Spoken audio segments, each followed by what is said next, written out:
Mga 2 buwan ito, 3 buwan. Masasabihan na naman tayo mga kababayan na bayaran si Mark Ramos. Magagalit na naman mga DDS ito.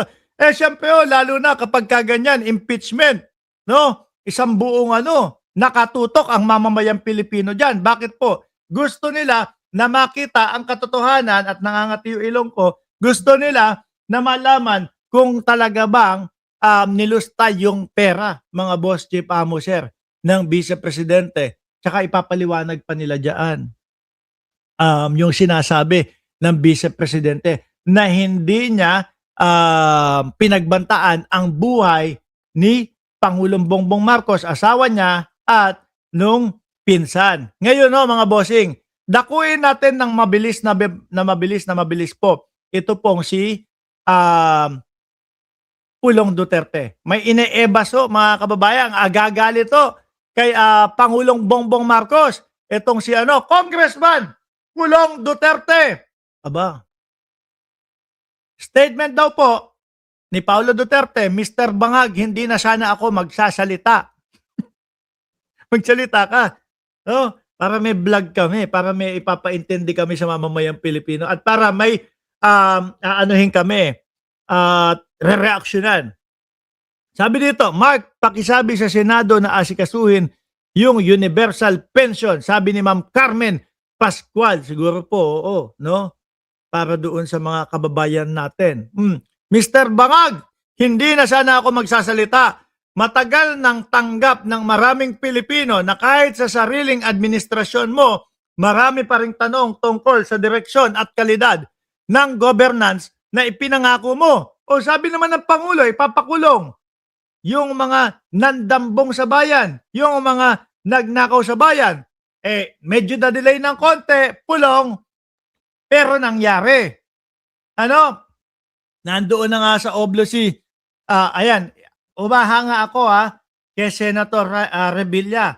Kasi siya kusang loob na sumama. Walang siya pa yung sumuko.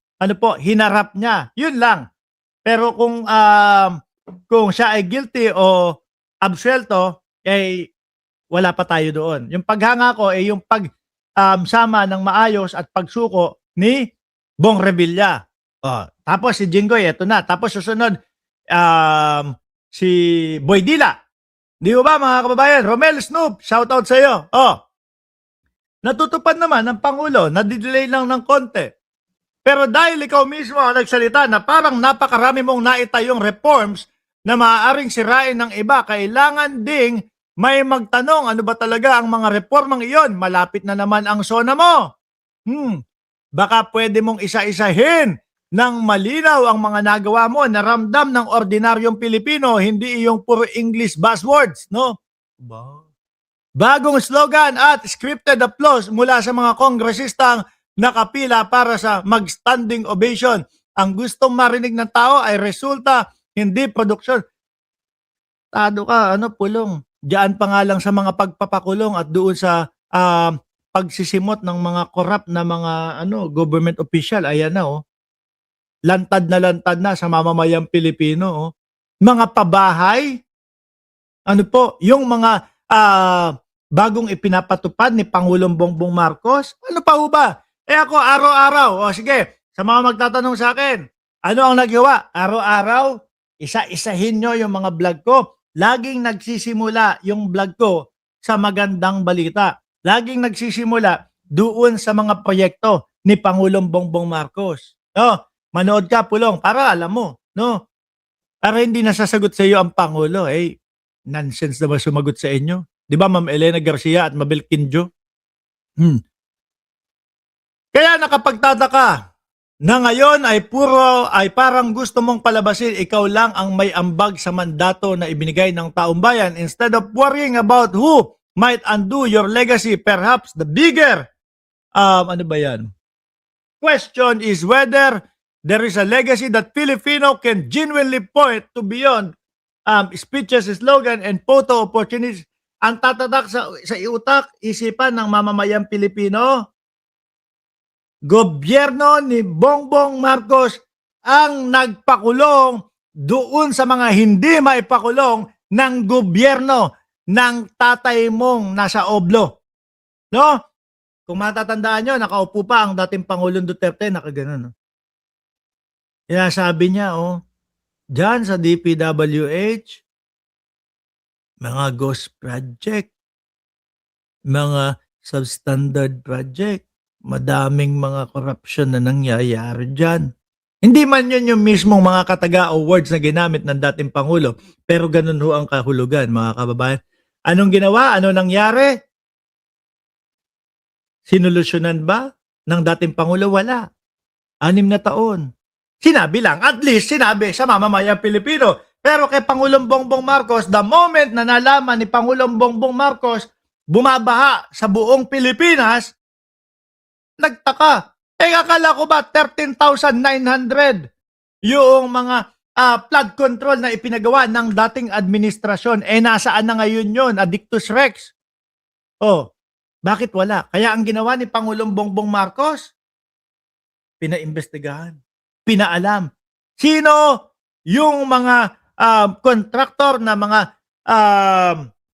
binibigyan ng mga proyekto? Yan na nga po, yung 15 nakita. Di po ba mga kababayan? Yung 15 ho, mga bossing, ay inisa-isa. At yun, yung pinagtatanggol ni Marcoleta ng mga diskaya, nandoon ho, mga boss. Di ba? Yung, kung titignan mo, yung dalawang presidente, Bongbong at Duterte, sino ang talagang humarap sa corruption po? Si Presidente Marcos. At sa huli, hindi standing ovation sa batasan na magde-decide kung magtatagumpay ang isang Pangulo. Magde-decide ay ang Pilipino hanggang ngayon ay, naghihintay pa rin ang pagbabago na ipinangako mo sa kanila noong 2022. Etong mga pagpapa-aresto doon sa mga di umano, although hindi pa naman po sila guilty, pero matatakot na yung mga gustong tumakbo at mahalal sa pwesto ng bayang Pilipinas o sa pwesto ng gobyerno para magnakaw lang. Panigurado ko, mababawasan na. Yan pulong. At ito pa pinapasabi pala ng taong bayan, bagara kaayo, nawungag. Ang putik na yan, ano yung pulong? Di naman kami Bisaya, no? Mga kapatid nating Bisaya, naman yung sinabi ni Pulong doon sa bandang huli. At ito pa ho, no? Mukhang sinasabi ni Pulong na kung hindi dahil kay Sara, no? You would not have won by the margin that you did. Yan daw po ay sinabi ni Pulong Duterte. Sir, ano ibig mo sabihin?